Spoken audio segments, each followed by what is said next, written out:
Alright, hi everyone, my name is Dan and I'm an Adobe certified instructor for Photoshop as well as a lot of other things, including did all the print stuff back in the day when I first started. I've kind of moved more into digital things at the moment, doing a lot of I do a bit of web, but it's I do a bit of film, but it's all kind of directed towards the net. So a lot of motion graphics, kind of teasers and titles and intros and those sorts of things, but heavily into the kind of digital field now. So web, app, that type of thing, and definitely from a kind of a designer side of things rather than a developer.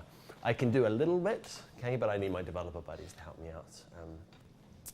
What we'll do is just to get a feel for the crowd, like we'll have some bits for like real people that are brand new to this kind of webby digital side of things, but I'll do some super shortcuts for the people that are actually kind of actively building stuff in Photoshop for web. I have like 3 kind of zones you could be in, and there's a 4th one that nobody ever picks, like super advanced, because then they feel like I'm gonna kind of like ask them questions, okay? But you can be super advanced because I can then direct questions and things towards you. But so we've got kind of never used it before, kind of dabbling, bit of middleweight, and then super advanced. Who's in the never really used it before but thought they'd come along kind of new to Photoshop? Anybody in that zone? Cool. What about the do a little bit of it, okay, bit of web stuff? Yeah. Okay. Who's in the intermediate, kind of doing quite a bit of it doing the day job? Anybody that's pretty advanced, like consider themselves pretty advanced? Awesome. Cool. Okay. We'll have a bit for everybody. So what we're going to do is we're going to talk about first of all, what Photoshop actually does in this role, because it's not the perfect thing, but it's what everyone uses, okay? Because a lot of people that have come into this kind of space for web design have come from a print background, and Photoshop's been kind of dragged into it, and it's doing some really cool stuff, and I'm going to show you how to save loads of time, how to make it really easy to go from concept through to web design, okay, and actual production stuff, and make it as good as you can, but it is not perfect, okay? Anybody do poor old Fireworks? Fireworks was awesome, okay? It was perfect. It was a program designed only for mocking out websites. That was his job, okay? And then Adobe bought it and closed it. It's fine. It finished in CS6. You can still get it if you want to, but it's dead now, unfortunately.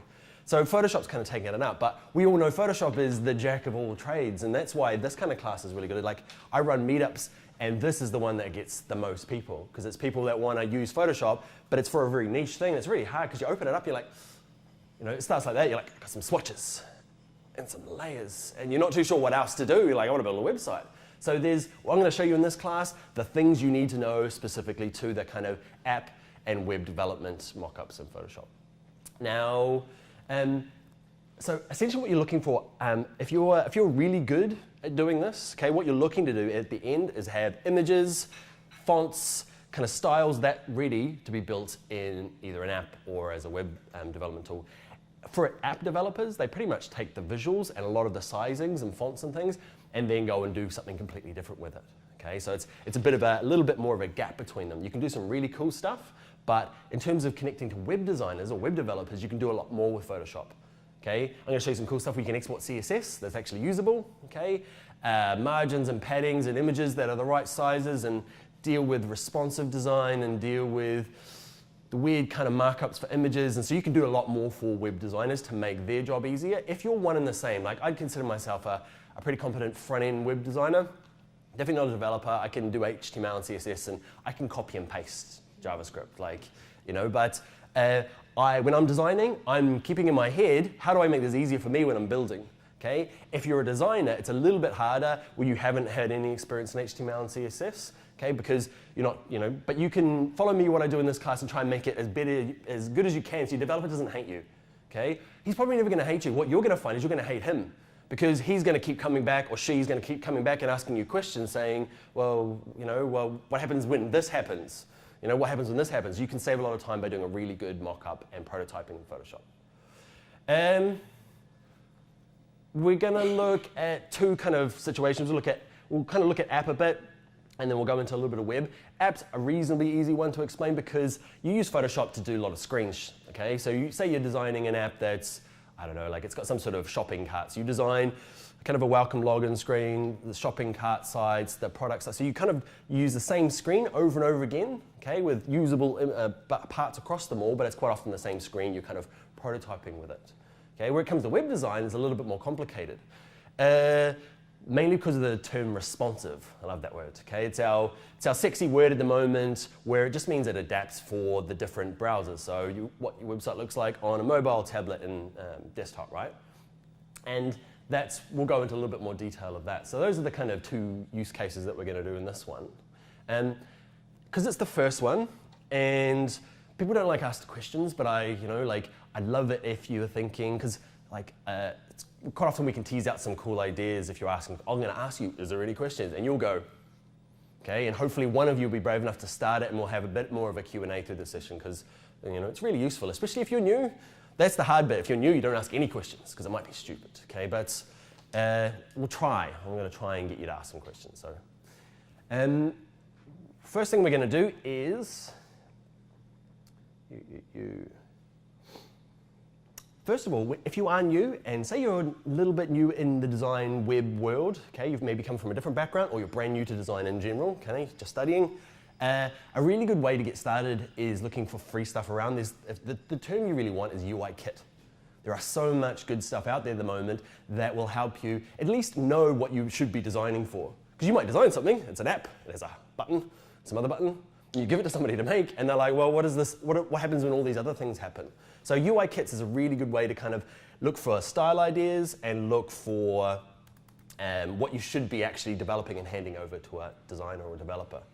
So the best way is Creative Cloud, okay, the app that nobody seems to, that kind of drop-down thing that's a little bit annoying, it's never connecting. That thing here has some really golden stuff in here, especially under this one called Assets. You see this one I'm at Market?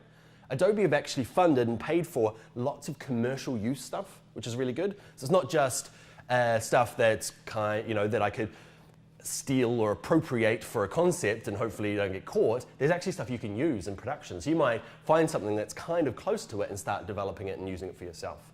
So it's really big.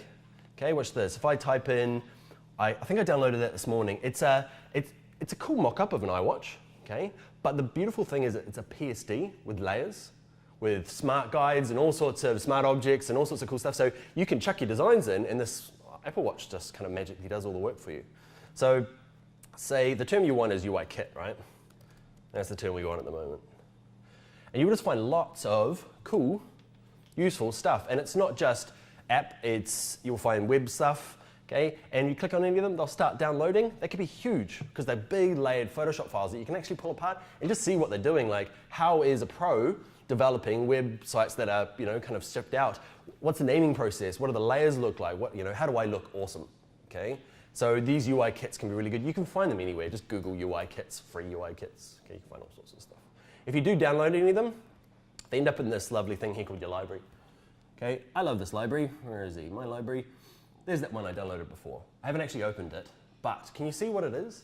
They've actually done some cool layer stuff where, that's not as sexy as I'd hoped, but watch this. If I double click this little smart object, I can go through here and do some color changes.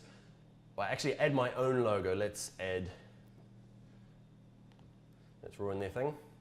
Save it, and look what happens in here. It's all mocked up to the same angles. So if you're prototyping a website, there's some really cool ones where it'll be the desktop, mobile, tablet, all laid out beautifully on this kind of glassy Mac thing. And all you need to do is just open up the smart object, replace it, and it just appears on all the screens. So you can kind of do some real quick stuff, especially if you're portfolio building. You've done something, you want to make it look nice for a portfolio, find some of these UI kits. And you're looking for these ones that come from, pretty much none of them come with layered PSDs unless you use that kind of drop-down Creative Cloud thing. Okay, so best if you can use that. So what else we got? Let's close them down. Let's talk about new documents. So there's a big new one for CC 2015. Most people, who's on CC 2015, the new one? Who's not? It's okay, we won't judge you. We'll judge you a little bit, okay? CS6 is pretty hard to do. CS6 and lower is a little bit hard to do what we're going to do today. You'll be able to do half of what we do today, but you might just decide after this, actually it's worth the upgrade, especially if you're in this industry. Those are somebody asked me they're doing Photoshop for photography, I'd say you can use CS4. Okay, you can do some amazing things still, and there's not a lot you can't do. Whereas when it comes to web stuff, digital stuff, yeah, it's a little bit hard to do on those older stuff. Because the big new one for 2015 is this guy here, the artboard. Okay, and the cool thing about what an artboard is, it's multiple pages within one PSD file. Okay, so that's really awesome. Okay, like I remember when Illustrator went to multi-pages, I was super excited. You know, you didn't have to have separate files for everything. It's the same in Photoshop now. You can have one document with, say, your desktop, tablet, mobile. Okay, all views in the one document. They're called artboards. Now, if you've tried to use artboards now, you're like, oh, try it. They are painful at the moment. They're in their first version, and I'm going to show you some tips for using them. Anybody tried them? You're like, oh, the background's a different color, and it doesn't quite copy paste, and the layers all look a bit weird. So hopefully I'll demystify that. And it can be a little tough when you're first new to artboards. And so artboards give you the access to kind of all this digital stuff. So pre-made, you can see 6+ and all sorts of other awesome things. Let's say I'm doing something for iPhone 6. Okay, I'm gonna click OK. So artboards work a little weird, as in they're just like groups. Can you see here? I've got this one called Artboard 1, and it's in this little group. So you just have lots of little groups. Okay, if I want to duplicate it, I can do a couple of things. I can right-click this and say Duplicate Group. What I like to do is this new tool here called the Artboard tool. Okay, the Move tool has got a buddy now called the Artboard tool. Awesome little tool. All right, so we've got our first little artboard, and let's pretend we're building a mock-up for an app. Okay, so I want, first of all, this is going to be I'm going to show you my layers panel. Where are you there?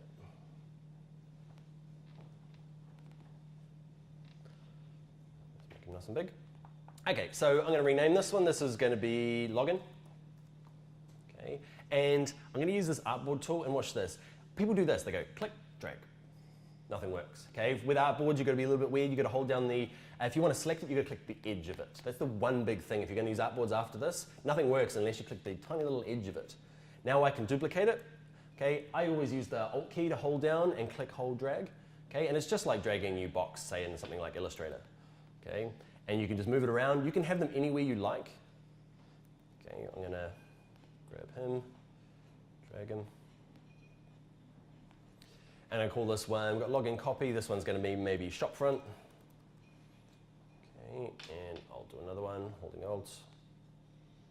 And this one here is going to be, say, the account settings. All right.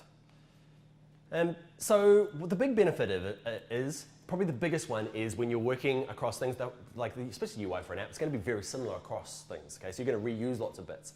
Question gets asked all the time, do you have master pages? Not yet. There's no way of kind of like having a master thing across them all, but I really feel it's probably a version 2 thing. It won't be long, you know, Adobe does it in lots of other things. So, I'm going to put in, say, a box. Okay, now, when you are drawing rectangles, there's 2 ways of drawing rectangles. Okay, some people do this. They use the rectangle marquee tool. You draw a rectangle, and you fill it with a color, right? And we will fill it with a color. Artboards can throw up some weird stuff. It's because, watch this. This is probably where I got frustrated as well, teaching you guys, is, can you see I'm trying to fill it here? I'm looking at this screen, but can you see I'm actually on the account settings artboard? So it's going, I'm meant to be working on this. So at the moment, it's not as clever as it should be. It should know that I'm on that artboard. Okay, all I need to do is say I'm actually working on this login screen. Okay, then I can fill it. Okay, this way, who does this way? You're not going to put your hand up because it's the bad way. Okay, so this way here is made of pixels and it's not going to work out because if I use this lovely tool over here, the rectangle tool, this tool here when I'm drawing circles and squares, this does a couple of nice things. This will export CSS, which is really nice. Okay, at the end of this, and I'm going to show you how to get stuff out of this, it'll export the height, the width, the color, the transparency, all ready to go into kind of web design. The other nice thing is, can you see that little properties panel? I can continually play around things like, say if I want rounded corners. Rounded corners are not allowed at the moment, right? They're on the no-go design list, okay? But they'll be back, okay? Finally, we can do rounded corners. I remember, anybody do web design when you're putting those little GIFs in all the corners to make it look like rounded corners? And now you can do it in code. Nobody wants it anymore. Everyone wants flat design, okay? So it'll be back. So it's, yeah, make sure when you are drawing things, you are using this rectangle tool. Okay, and the big benefit of artboards is this. Say if I design, I'm going to transform this one, pop them up here, stick in there. And watch this, I can hold down my Alt key, that's the copy while dragging. You can copy, paste, and drag it. Okay, I like to hold Alt, get some shortcuts. Can you see it's jumped to this other artboard? And it just means that I can design one, drag them across, and just keep designing things across. And it just makes it, everybody love this in Photoshop, you gotta drag stuff, and then try and get it into the tab, and then wait for a little while, and then drag it down. Like, that's the only way to get stuff with all sorts of layer styles and all that sort of junk, right? So it gets rid of a lot of that, okay? And it just means you can see it all in one big go. Yep. You can't copy and paste in place from one artboard. Not at the moment, no. No. That's probably the biggest problem with this. It's using a universal, which my rule is, it's using a universal kind of start for 0. So it doesn't do very well when you kind of copy and paste stuff. It doesn't really know. Yep. If you duplicate the layer and drag it into the artboard, it just keeps its position. Awesome. So watch this. That's a good trick. And I'll move it down.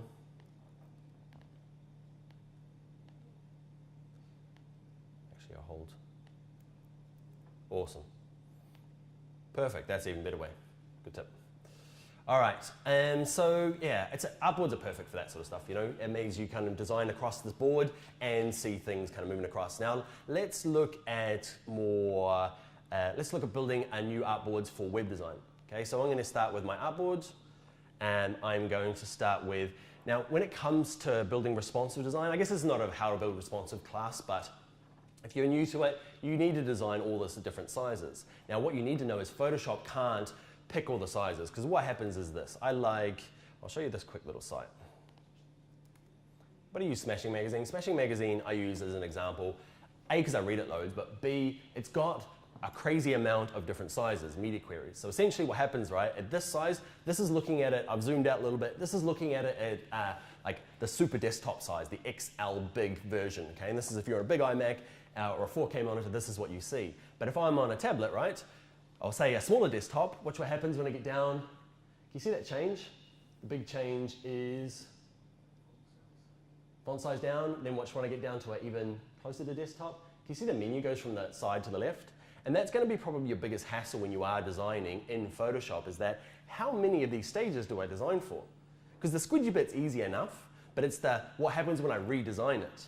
Okay, when I'm designing, all of my stuff is for freelance things. So I keep it simple. I design for desktop, tablet, mobile only. But if you're working at a bigger company, they're going to expect you to do things like, what does it look like, giant desktop? What does it look like at a medium-sized desktop? What does it look like on a MacBook, you know, Pro Air or, okay? And then watch this when it gets down to I think that's tablet. No, that's tablet. Then they've got another one for phone horizontal, you know, phone landscape, phone. So you've got to really, at the beginning of your design, decide at what level am I designing this? For your first one, just do mobile and desktop, okay?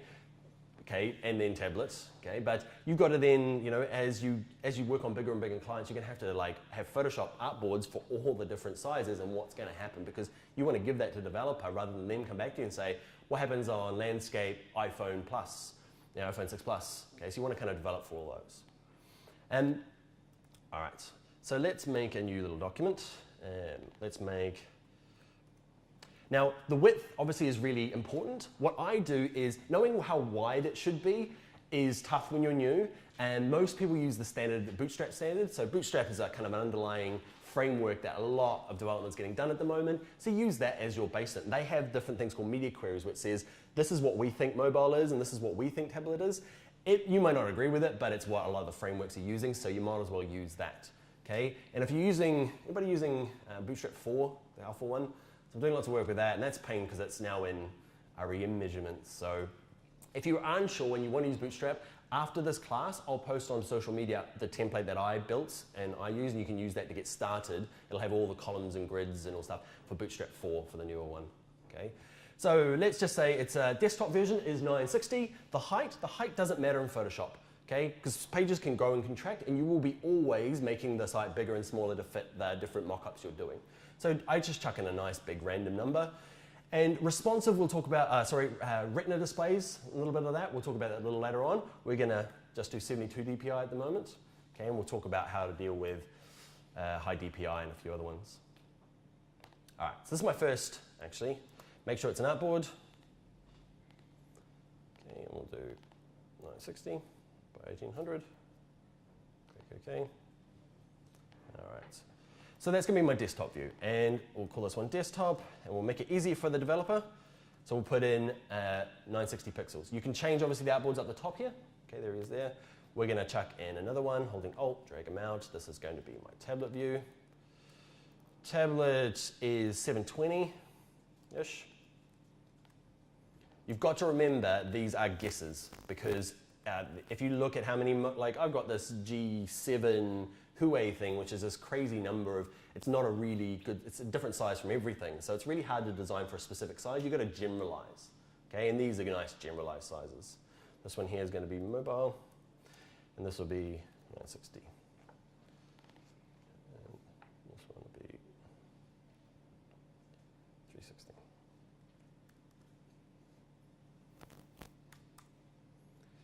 Okay, we'll go to tablet. Awesome. Now, in terms of the tools that you're going to need, there's a couple in the kind of like web design handbook, right, that you're going to need. So let me open up kind of one I was playing with before. And the first one is, this one's really good, the ruler tool. What do you use him? Ruler tool here is just measurements. Okay, so if somebody asks you how far away that is, because it's really important as a designer, right? You spend ages going up, down, left, right, to get things all lined up, right? And you give it to a developer and they come back like, it's in. You're like, well, no, I spent ages getting those 3 boxes kind of just staggered nicely, right? So you want to give them actual measurements. So the ruler tool is quite helpful. Watch this. Holding shift to get it to go in a straight line. Can you see up the top? It's a little bit hard. Where is it there? That's Photoshop. That's what I want. Can you see up in the app board up here? It gives me measurements. So if I use the ruler tool, can you see the height? That's done in. Now, that's the big thing. My one's doing pixels. You're going to get back to work, and yours is going to be set to millimeters or centimeters or inches. Okay? So the first thing everyone needs to do when they leave here today and they're going to build a website is that you need to go into your preferences and switch out the units and increments. Okay? So on a PC, on a Mac, it's under Photoshop preferences, units and rulers. If you're on a PC, it's under Edit. Okay? Preferences, units and increments. And you need to do 2 things. You need to change the rulers from, it's probably set to millimeters, I think, by default, or centimeters. You want to change it to pixels. That's the measurement we use online, right? And in terms of the type, this needs to be changed as well. Okay? Online, we use a mixture of pixels and ems, but it's set to points by default. You know, Word's set to 12 point. You want to set it to pixels, because you want to hand it to your web developer and say, because especially when we're exporting CSS, that's going to cause loads of problems, because your measurements is going to say, it's going to do things like, it is this, the line height is in points, and that doesn't exist. Okay, we need to use pixels in terms of heights. So just make sure both of these are set to pixels. If you're like me and you dabble in a bit of film and a bit of design, print, you're going to have to go and manually change this every time. It's a bit of a pain. Okay, but know that you've got to go through and change these settings. All right, and that's you. Tools. iJobber tool is an easy one. Okay, it's in the same little part. Okay, if I need to let them know what color I'm using, I use this green. Okay, so I've used the iJobber tool, I've clicked it once, and it's put my foreground color here. And all I do is click it, and I can get a mixture of the RGB colors, and this is the color we need. Okay, wow, it's one of the colors you can use. Okay, the hexadecimal number. All right, iJobber tool, another couple of tools. This tool. Now, when you are presenting to somebody, and it's a nice, easy tool. It's the F key twice. I use this one quite a bit. It means that you can kind of present full screen. Okay, the F key, it's a toggle. So you go 1, 2, and it just means if you're presenting to somebody over the shoulder kind of presentation at work, you can make things feel a little bit more like a website without having all of the junk around. So the F key just toggles.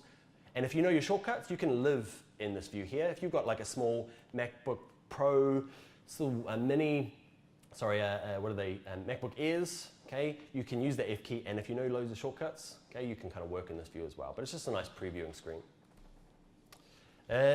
Another tool, okay, rectangle tool.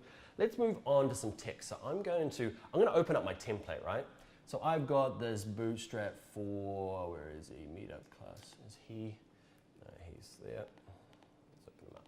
So this is the one I'll stick up a link to around all the Academy Cast stuff on the Facebook page and LinkedIn and up on Twitter. Okay, now what it is, essentially it's the new version, okay, converted to pixels. Now in here there's a couple of things. There's a delete me file, because this is just a bit of my branding, okay, just my name and where it came from. But there's also this helpful column guides. Okay, so I'm on my desktop view. It's just going to give you a bunch of columns to help you work out.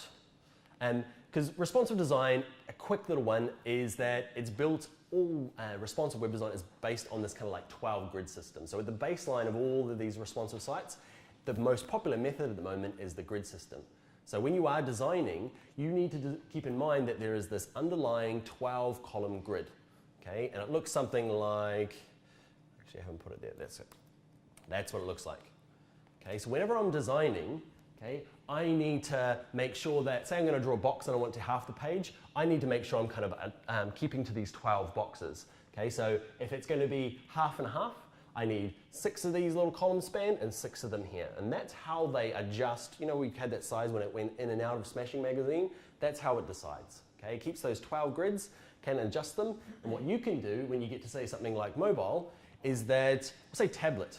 Okay, whereas something in desktop might be, say, four cubes. Okay, they would be spanning 4 boxes each. No, 3 columns each. Okay, but on tablet you might decide that actually we're going to lay it out slightly different. Okay, instead of having 4 little cubes, you might stack them 2 on 2. And what you do is you have them, say, 1, 2, 3, 4 on desktop, and on tablet you have them as kind of, you have them 2 and then 1 underneath each other. They're the same cubes but slightly differently laid out. Okay, and that's what we need to keep in mind when we are dealing with this responsive stuff. Those grids, is that Photoshop making them, or do you have to repaint the... Kind of, yeah. It's actually, if you're making them yourself, there's a neat little trick, is you need to do it without artboards first and then convert it to artboards afterwards. Because what you can do, there's a real cool trick in Photoshop where it says, can you see this says new guide layout? People do crazy things with boxes. You've probably done it. Okay, you grab the little box that's 50 pixels across, you drag a guide, move the box, drag a guide, drag a box, okay? You're gonna love this one and hate that you spend all that time doing those boxes. Watch this. If I get a new grid layout, you can here say, I want a number of 12 columns, they need a gutter of 13, I want a left margin of these sorts of things. So you could just do it really easy and say, I want a number of 12 columns with a width of 50 pixels, and that will just divide it up. But because I was doing some responsive things, I know that the gutters are 30 in between and padding around the outside. Hit me. Yep. That's not in CS6, is it? Pretty sure it is, yeah, it's been around for a while. Another cool little trick is, say you can't, because that's good if you want to divide it all up evenly, okay? Another cool trick is if you are doing the box, crazy box thing, and I say the crazy box thing, and I know about it because I did it, okay? And it's only because I'm an instructor that I really get kind of access to all those like little tips and tricks, but watch this. If I actually, instead of dragging out guides like that, what you do is you can draw some stuff, okay, and you say you know the pixel widths of them all, okay, what you do is you can go to view and say new guides from shape, okay, and whatever shape is selected, it will do guides around that. So if you are doing the box thing, that's quite cool as well. Your grid wasn't evenly divided, though, was it? The 12 grid that you showed before? It was, except for these edges here. So what's happening is there's a column plus a gutter. A column plus a gutter, so there's a bit of padding between it. And that's based on what Bootstrap says. Bootstrap says you've got 30 pixels in between each column. So that's what I've done. It is evenly spaced, and they say that there's 15 millimeters either side, and that's how I've got this little layout. Awesome. It's always funny sometimes, because sometimes the people are like, that guides thing is the best thing in the class. You're like, what about the artboards? No, the guides thing, Dan. All right, so we've got our guides, we've got our columns. Let's look at the type tool. So I've got my template. I'm gonna do a save as. In the right place, he is. Awesome. I'll turn my guides off. I'm gonna firstly chuck in, and delete you, and I'm gonna throw in, I'm gonna throw in a couple of rectangles. So the first one, watch this. When I draw rectangles, you can be pretty ruthless in using artboards. Watch this. I go way over the edges. Okay, and can you see it crops it in for me? So you can be really just lazy with the outsides, just make sure you overlap it, and when you export things like CSS, it will know to crop it to the edges. When you export images afterwards, it'll know to crop it, but they're just kind of, they're just kind of masked up there and there. And so this is going to be my, say, hero box. See? Almost. So naming. Does everybody do it? Only when somebody asks for your file or when you're teaching? I never name things. Okay, this one's going to be called Hero Box to make it easy for this class, but know that even super Adobe nerds don't name their layers unless I have to. All right, so this is going to be my Hero Box. I'm going to put in a navigation bar. Okay, it's going to be something like this. Okay, it's going to have a fill. Now, the swatches work kind of weird. Watch this. If I click any of these, it doesn't work. Done. You've got to use this little drop down from here or up there. Okay, and I'll pick black from this one. Another little shortcut for the pros is that the opacity slider up here. Okay, I don't use this little slider because it's a bit of a pain. You're kind of like dragging it back and forth. Watch this. If you're on your move tool, if I tap the 5 key on my keyboard, can you see it switched to 50%? 2 is 20, 9 is 90%. If you tap them fast, you get 45. Can you see over here, it's tapped the opacity of 45? So just a cool little one for doing opacity. Instead of kind of sliding it back, you're just going, that looks about right. Cool, so opacity, I've got on my little nav bar. I'm gonna add some type. So in terms of type, in terms of web design, let's look at, now, using the type tool when you're developing apps or web, you can run into this problem. Okay, the cursor here is, watch it, here's a big square, that's the one we're looking for. This one here, if you know Illustrator or any other ones, that's the pain in the bum one.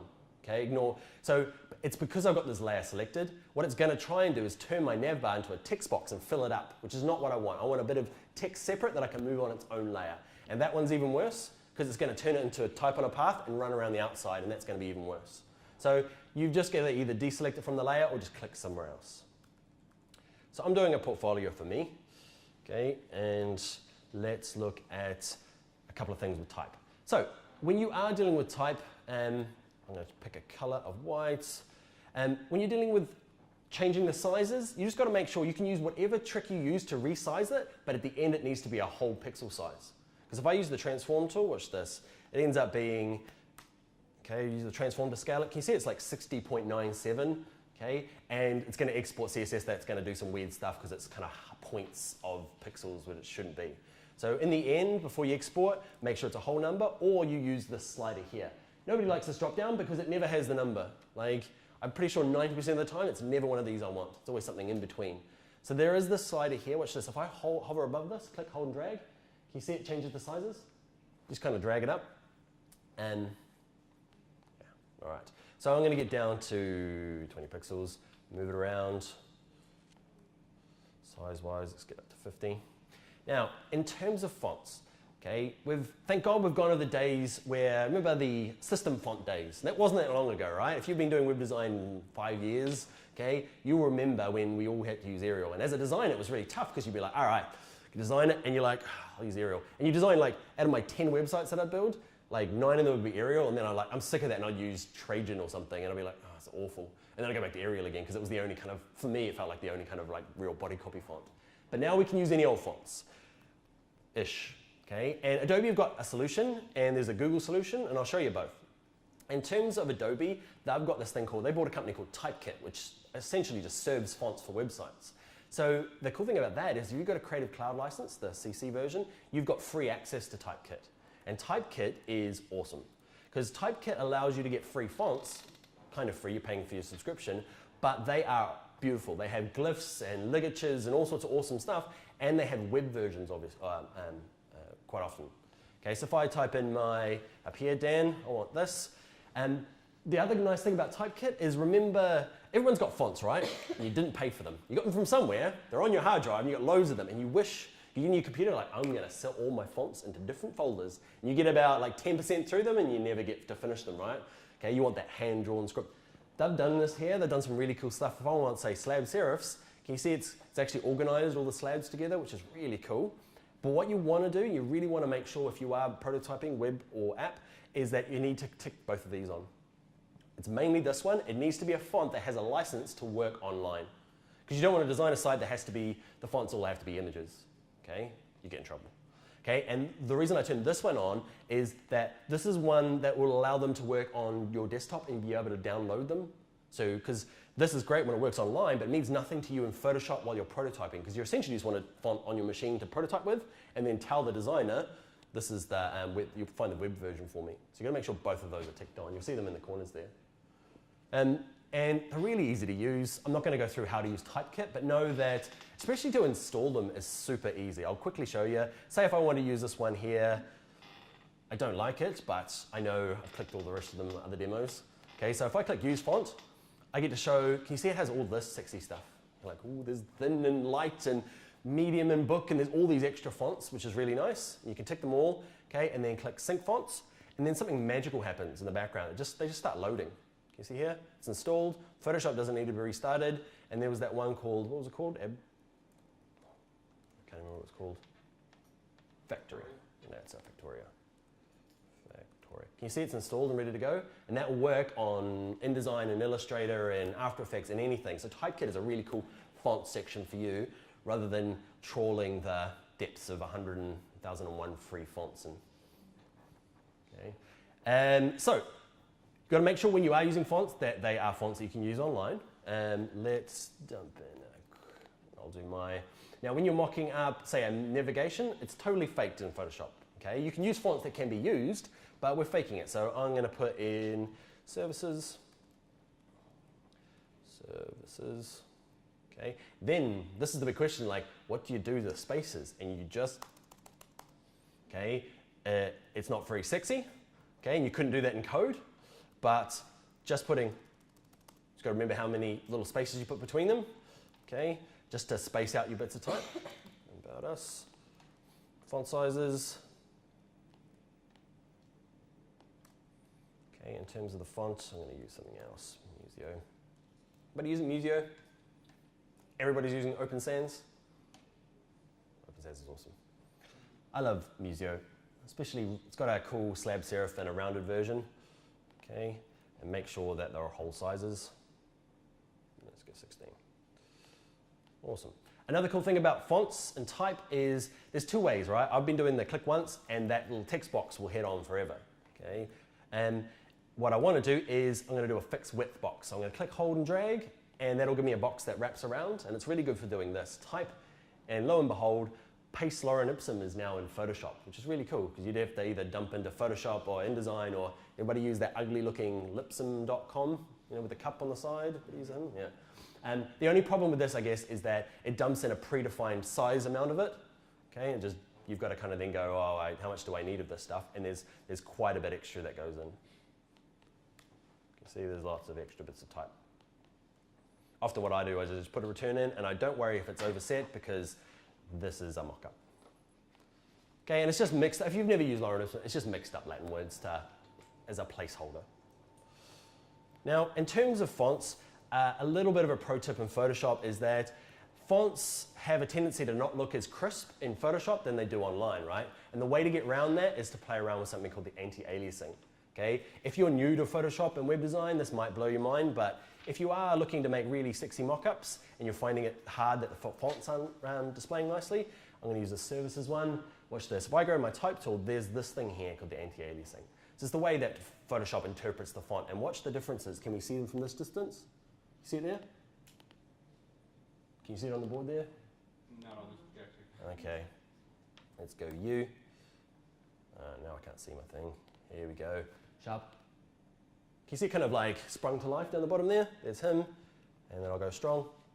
So it's not really changing the font at all. It's just the way Photoshop interprets it. And there's no right or wrong one you should be picking. But you'll find that some fonts, really thin, do really better with different anti-aliasing than others.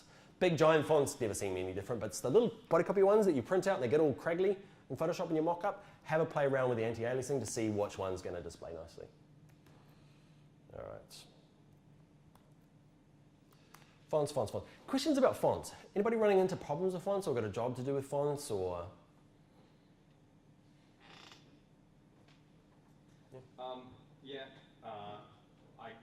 I'm always handing over designs I've done to the developers, and they come back to me and say, okay, what is it in NEMS?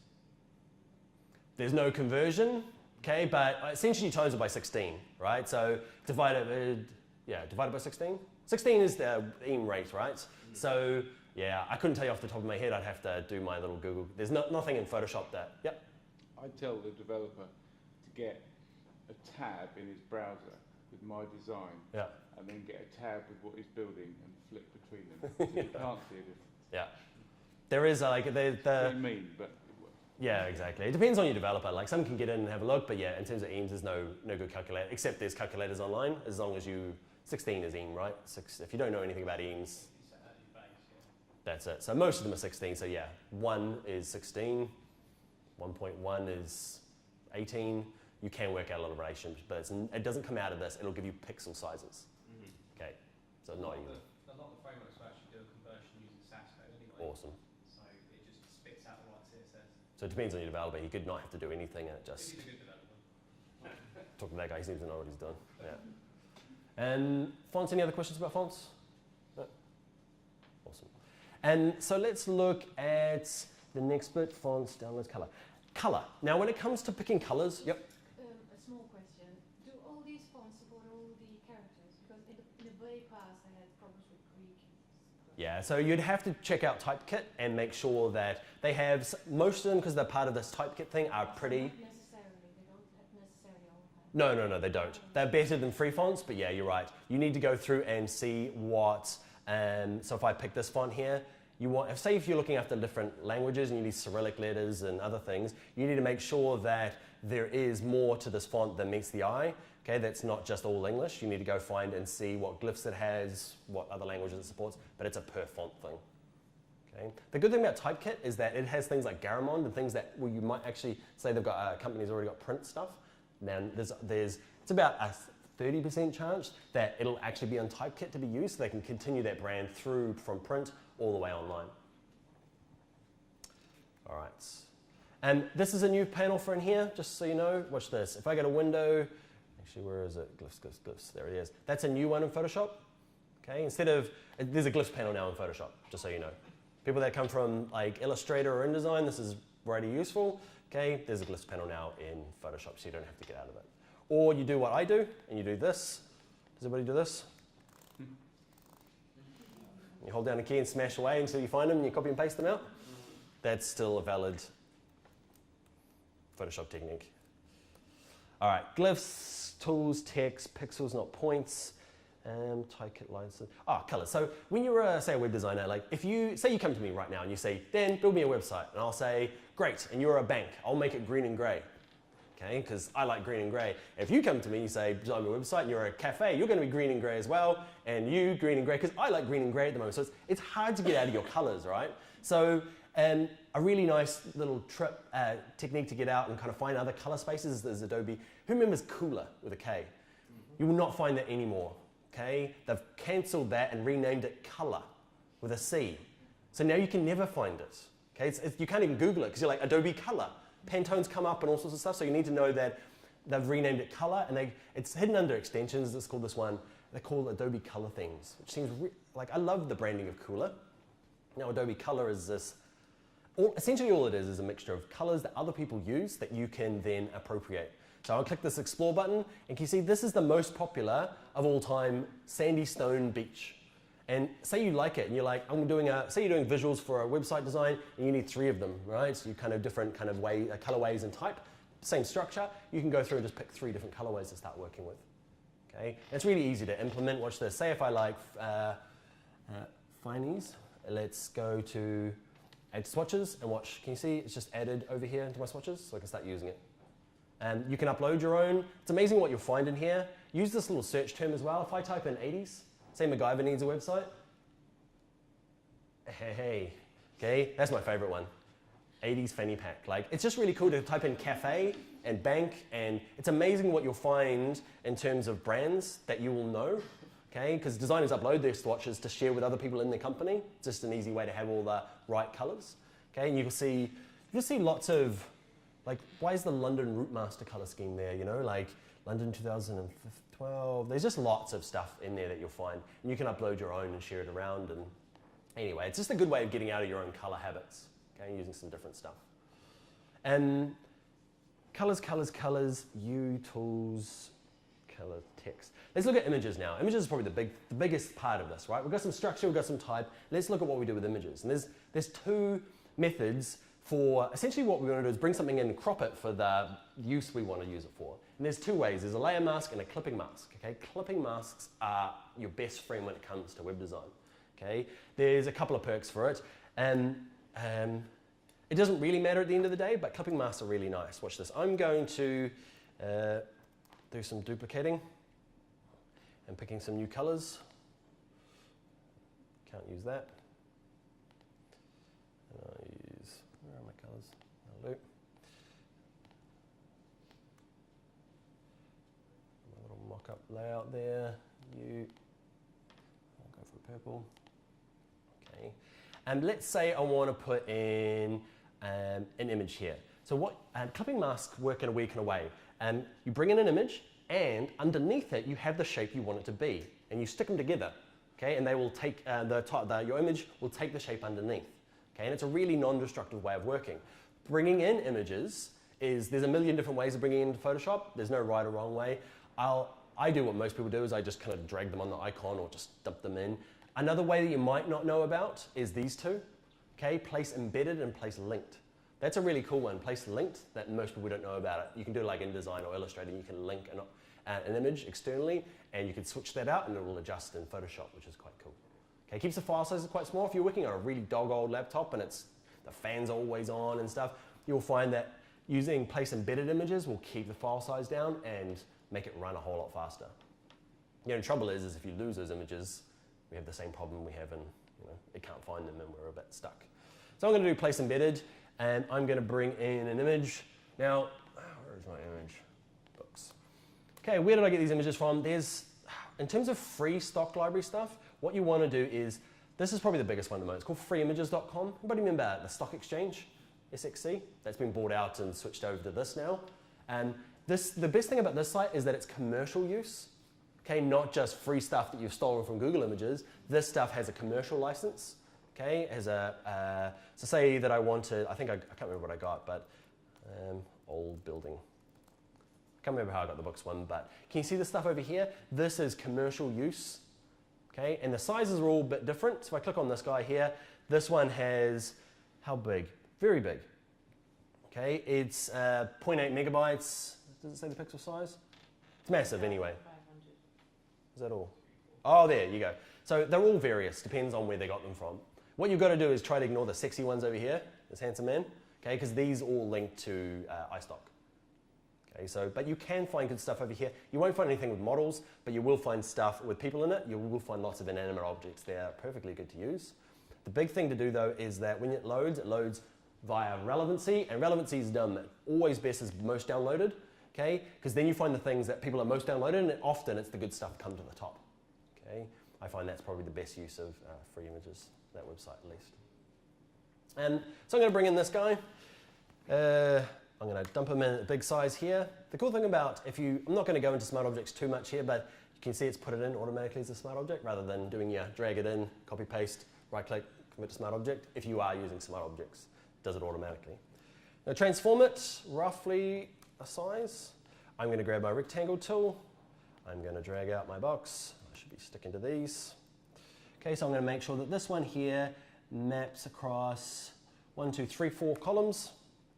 Okay, so I've got these two bits now. I've got that's the size I want this image to be, and this is my image. And this is how a clipping mask works. Okay, I'm going to transform it to make sure it covers it. And this guy, they need to be really close to each other in the layers panel. The layer image has to be right above. Go. Right above him. So what I'm going to do is, watch this, hold down the Alt key. And this is the magic one. Watch this. If I click this, okay, it means that the image is going to mask to the thing underneath. And the nice thing about that is that I can move the image to reposition it and resize it. Okay, and I can move the rectangle as well separately. Okay, and when I export stuff, okay, from Photoshop, it's going to export the nice clipped stuff. You don't have to do any masks. You don't have to unlink layer masks and those types of things. So clipping masks is definitely the best way to go. There's nothing wrong with deleting the edges as well. Okay, but that's pretty caveman Photoshop. Okay, you want to do something to impress people when you send on your Photoshop files. Did you make it a clipping mask by pressing Alt? Yes. So you can, there's a way to do it manually up in the layers, under layers, but it's easiest just to hold down the Alt key. You can see it turns it from clipping mask to non-clipping mask. All right, just to speed along, let's look at the exporting stuff. Now, say I've mocked it up, the client likes it. Now I'm going to get it out to a developer or to myself to build. Okay, this is the important bits. Now, this bit here could be the one that saves lots of time, because the slice tool and save for web, you're not allowed to use anymore. You might be like, oh, should I use it every day? Okay, you don't have to. You can use it, but there's a better way. Okay, hopefully, I'm going to save you, if you are a web designer thing, I'm hopefully going to save you like 10 minutes of your life every day. I want you to think of me. Okay, go have a coffee. Watch this. If I right-click any layer now, there's this one here which says, where is it? Quick export as PNG. Okay. Now you can change what the quick export is. Say you're doing lots of JPEGs. Say I want this to be a JPEG. You can in your preferences change the quick export to JPEG by default, but watch this. Quick export, it's clipped it, it's done the slices, and I'm just going to dump it on my desktop, and it's ready to go. I can go through all my layers, right-click. I can do loads of them. Watch this. So there it is there. There's my PNG on my desktop. Say that I want to get all of these guys. Say I've got lots of images. I can right-click them all, and if I do that, it will group them all together and export a PNG or a JPEG. Okay, so it's a great way of grabbing lots of things. Instead of having to do everybody do the link merge linked, okay, and then you copy and paste them from the document, and then you do a file save for web, okay, just select them all, right-click, quick export. Yep. Is that CC 2015 as well? I think 14, 15 as well. All right, and my last one for the, second to last one for the export is CSS. Say that I want to know what this font is and I'm getting it out for my developer. If I select the Dan layer, see in there? If I go to layer, there's this magical one, copy CSS. Okay, and nothing happens. You're like, what does it do? Okay, it's copied to your clipboard, and watch this. If I paste it in there, it's going to give me lots of stuff I don't need, but can you see it's put in lots of things that I do use? See in there? So in terms of web design, I probably need the font size, the font family, the color, the line height, but I probably don't need these, probably don't need text align left, but you can find lots of, you probably only use about a third of what comes out of there, but it's just so much easier to give that to a developer to explain rather than you go, it's the same distance between the top and the bottom. You can just say it's this many pixels, it's this much padding. It does the same thing for any layer. Okay? If you're using the rectangle tool, it'll tell you the height, width. It gives you weird things like z-index and all sorts of other things. How did you get that? All you need to do is have the layer selected and go to Layer, Copy CSS. And watch this, I picked that box. And the other cool thing is, can you see it used my layer name, Hero Box, as a class? So when you are naming layers, you can, if you are the person developing it, you can be a little bit more clever and name H1s, name H2s, name H3s, okay? And any sort of classes you want, and it will export them along the top there as well. One last little thing, because we're kind of running out of time, is Generate. Now, Generate is for people, it's kind of like the right-click, say export a PNG. Generate is for people doing more responsive things, okay? So you've got bits, say you're designing a website and you've got a large image, the same image, okay, for desktop, but on tablet, it's the same image but smaller, pixel-wise, okay, and phone smaller. Watch this. So I'm gonna look at, let's say it's my image here, this guy. First thing you need to do is I'm gonna do a save as. I'll stick it on my desktop under example files, I'll stick it there. Okay, then you turn this magical button on. Generate image assets. Nothing happens again. Okay, know that you go to File and you go to Generate and the little ticks on. And the other thing to notice is, watch this. If I go to my, can you see it's created, so you're saved, you're done. What we need to do is, watch this, image books, watch this, if I type PNG, or JPEG at the end, it created this folder for me next to my little file. So it's created this magic new assets folder, and look what's in there. There's a JPEG. Watch this. If I say this logo here, I know it needs to be a PNG. Watch this, dan.png, PNG. There's a PNG. Okay, so as long as you know what you want, you can just type it in the layers and it will automatically, making all the images you need. You can group them together and it will do the same thing, export a big group with that same name. Now, it gets more technical. The term you want to look at is something called Adobe Generate syntax after this class, okay, because there's so much more you can do. Okay, watch this. Say that I'm doing responsive stuff and I need a logo that's this size, and this size for my different browsers. Okay, what I can do is, watch this, I can go 200 pixels, times question mark. Okay, and this one's going to be the small version. Okay, I'm going to copy all of that, put a comma in. Okay, and this one's going to be the medium, and this one's going to be 400 pixels. This one here is going to be my, say, 800 pixels, and this one's going to be the large version. All while I'm doing this, in the background, okay, can you see in the background here? Watch it. I've got a large version, a medium version, and a small version. And that can really save you time, especially when you're trying to kind of develop for those things. There's lots of other things you can do. Say you want a PNG 8 and not 32, okay, or 24. You can type all those kinds of things in there. I know them because I've used them quite a bit. You need to download the syntax and what you can do. There's lots of other things you can do, okay, but sizing is probably the big one for responsive web design. Sorry? Totally. So if I say I want that all to be, instead of JPEGs, or instead of PNGs, I can do, say it's JPEG, and the compression, say you know it's about 50, okay, or 30 or 20. If you put 5 at the end, that's going to be Photoshop JPEG that is at 50%. Okay, because I've done it long enough, I know what it's probably going to be about 60 or 50, and you can start. What I do is I have because you won't remember the syntax after this class. What I do is I have a little copy and paste box.